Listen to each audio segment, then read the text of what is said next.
L'invité café. Notre invité café ce matin, les 10 ans de l'HAD Guyane, hospitalisation à domicile. Nous en parlons ce matin avec un des membres de l'équipe cadre psychosociale, Claudia Béhari-Lol-Sirder. Bonjour Claudia Béhari-Lol-Sirder. Bonjour à tous. Oh, la voix très cassée. Hein. Extrêmement cassée. Usant de travailler à l'HAD Guyane. Oui, écoutez. C'est toujours les cordonniers qui sont les plus mal chaussés, n'est-ce pas ? C'est ce qu'on dit, oui. Alors, 10 ans pour l'HAD Guyane, une structure toujours si peu connue. Comment l'expliquer ? Discrétion, manque de communication de votre part ?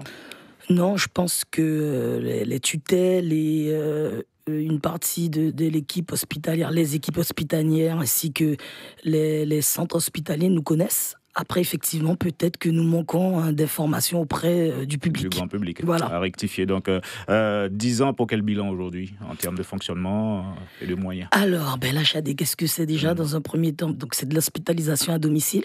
D'accord ? Nous sommes un substitut à l'hospitalisation dite classique.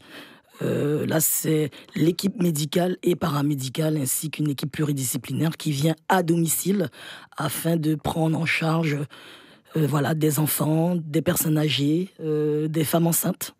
Voilà. Alors, une belle alternative donc à l'hospitalisation classique, on va dire, des hôpitaux souvent encombrés, débordés, qui se trouvent ainsi soulagés de quelques patients, on va dire. Exactement, c'est-à-dire que nous travaillons effectivement de pair avec le CHAR, ainsi que le CHK maintenant et l'hôpital de Saint-Laurent. Il faut savoir que nous sommes sur les 3 sites, Cayenne, Kourou, Saint-Laurent-du-Maroni et Maripasoula maintenant. Donc c'est vrai que nous permettons aux personnes un petit peu de sortir un peu plus tôt de l'hôpital. Olivier Damon ? Oui, alors pour qu'on puisse bien comprendre, qui fait appel à vous, les hôpitaux, les patients directement ? Alors, il faut savoir que pour une hospitalisation à domicile, c'est avant tout une prescription médicale. C'est-à-dire que soit effectivement c'est le médecin traitant qui fait appel directement à l'HAD, soit ce sont les médecins hospitaliers. C'est-à-dire que vous, comme moi, on ne peut pas venir directement à l'HAD en disant voilà, je veux me faire hospitaliser à domicile. Il faut avant tout que ça passe par un médecin. Par contre, les personnes peuvent effectivement venir prendre une fiche de préadmission chez nous. Alors, combien de patients vous avez suivis cette année et pour quel type de pathologie en fait c'est entre vous et les soins infirmiers post-opératoires, c'est quoi la différence ? Alors, la vraie différence, c'est que nous faisons de l'hospitalisation, déjà. Ensuite, effectivement, la différence qu'il y a entre un SIAD et l'HAD, c'est effectivement que nous prenons en soin des personnes où il y a des soins complexes à effectuer, déjà dans un premier temps, où ça nécessite non seulement une prise en charge médicale, donc nous avons des médecins 365 jours astreintes 24 heures sur 24, voilà, qui se déplacent également à domicile, ainsi qu'une astreinte infirmière 24 heures sur 24 également.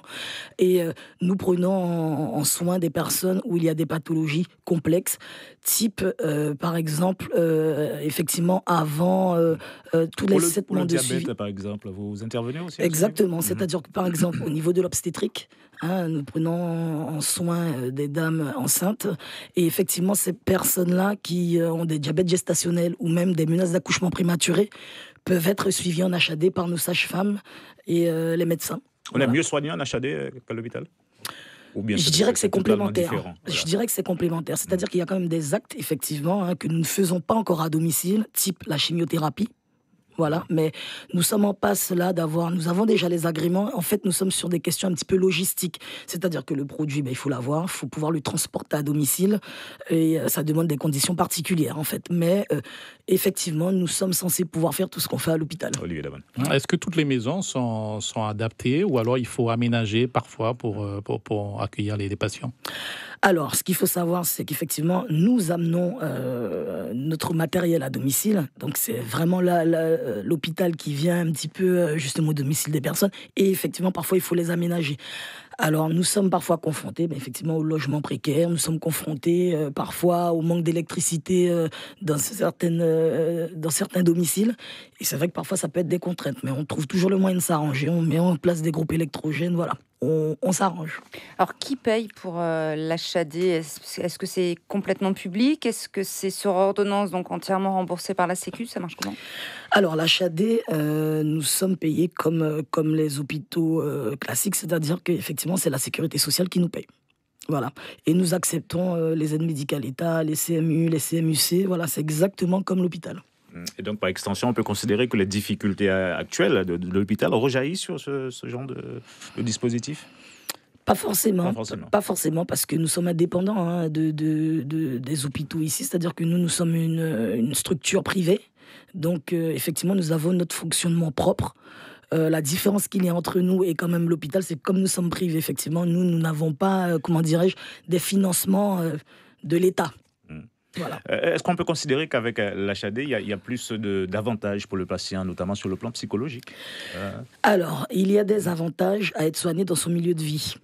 Voilà, il y a des avantages à être soigné dans son milieu de vie, il y a des avantages à avoir ses repères chez soi, il y a des avantages dans le sens où nous avons pu nous rendre compte qu'au fur et à mesure, quand même, les gens étaient bien mieux, en tout cas, dans leur environnement familial, en tout cas. Alors, votre souhait pour les 10 prochaines années, c'est quoi pour l'évolution de l'HAD ? Alors, ce qu'on souhaite déjà, c'est qu'il y a quand même des manquements aussi ici au niveau santé. Nous avons des projets, notamment, nous avons une équipe spécialisée d'accompagnement soins palliatifs à l'HAD. Et nous souhaiterions, pourquoi pas, dans 2 ou 3 ans, ouvrir une unité de soins palliatifs en Guyane. Alors, c'est 10 ans, ça s'est fêté... Samedi dernier. Voilà. Comment ça s'est passé ? Ça s'est très bien passé. Il y a eu quand même pas mal de monde. Nous avons eu les tutelles, Monsieur Cartiou qui est venu, qui sont donc venus nous voir à l'HAD. C'était très très bien. Vous êtes combien à l'HAD ? Alors actuellement, nous sommes environ 130 salariés pour approximativement 160 patients jour. 10 ans d'HAD Guyane. Merci Claudia Biarri-Lolsiader d'avoir répondu à nos questions ce matin. Suivez l'info sur Guyana Première, télé, radio et Internet.